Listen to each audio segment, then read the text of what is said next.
Assalamualaikum warahmatullahi wabarakatuh. Perkenalkan, nama saya Imam Ar-Rasyid. Saya dari kelas 07 TPLM 006 dengan mata kuliah kewirausahaan dengan dosennya Bu Intan Kumalasari.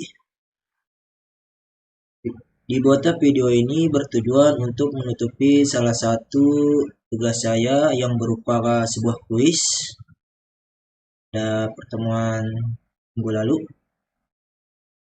Terima kasih.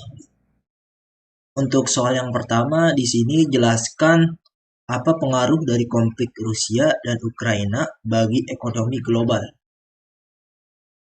Sebagaimana kita tahu, perang Rusia dan Ukraina menyebabkan gangguan yang lebih besar terhadap rantai pasok global.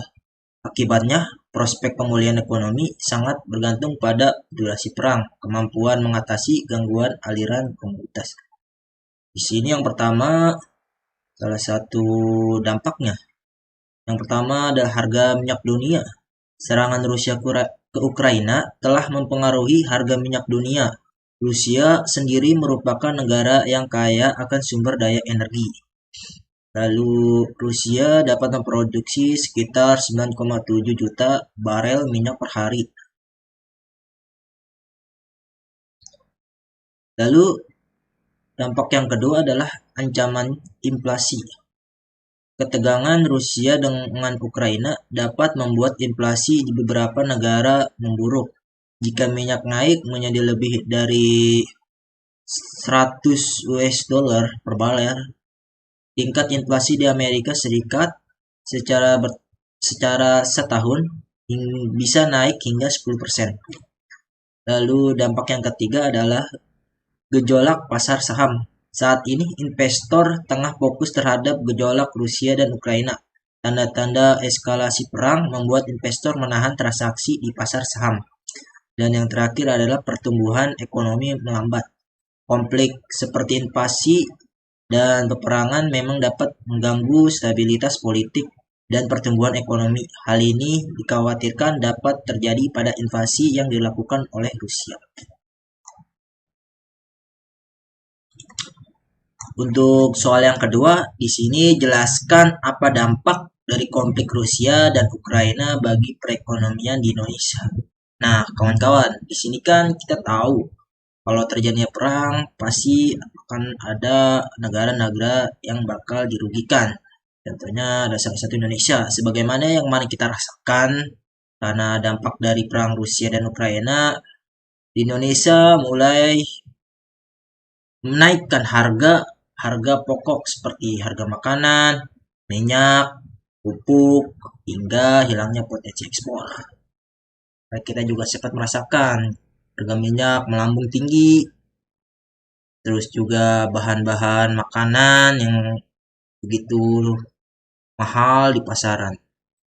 Untuk pertanyaan yang ketiga, dengan berimbasnya perekonomian di Indonesia, jelaskan pendapat saudara hal apa saja yang dapat mempengaruhi bisnis yang sudah dibuat pada proposal bisnis. Dampak negatif. Dampak negatifnya mungkin yang pertama sulitnya untuk mendapatkan bahan pokok, bahan baku ya, seperti minyak bagi para pembisnis yang memang proses pembuatannya itu memerlukan minyak seperti jual chicken ya, KFC kan pasti menggunakan minyak.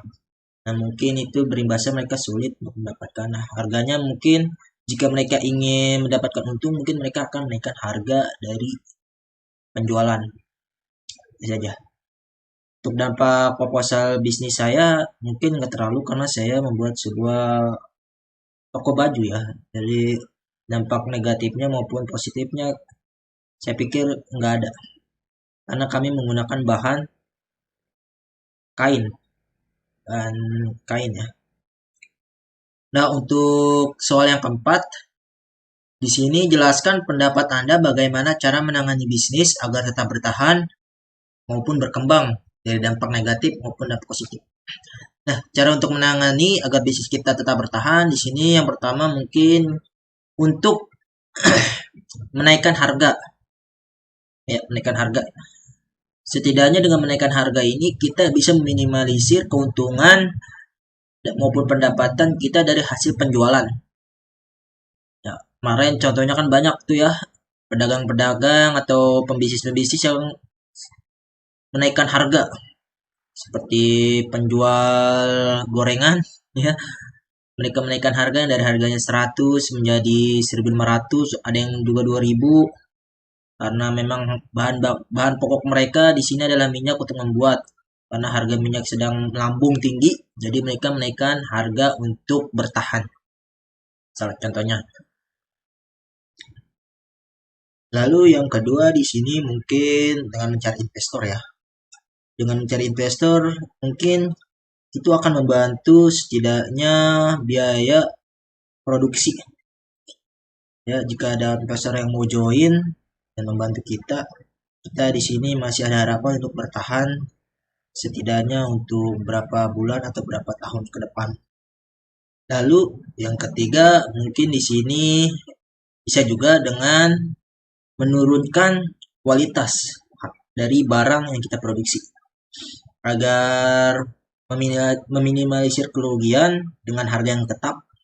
Kita juga bisa menurunkan kualitas ya. Jadi kualitas barang yang kita produksi itu diturunkan untuk meminimalisir kerugian yang kita alami agar kita bisa tetap bertahan untuk berapa tahun ke depan.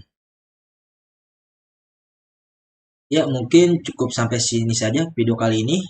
Saya tutup. Assalamualaikum warahmatullahi wabarakatuh.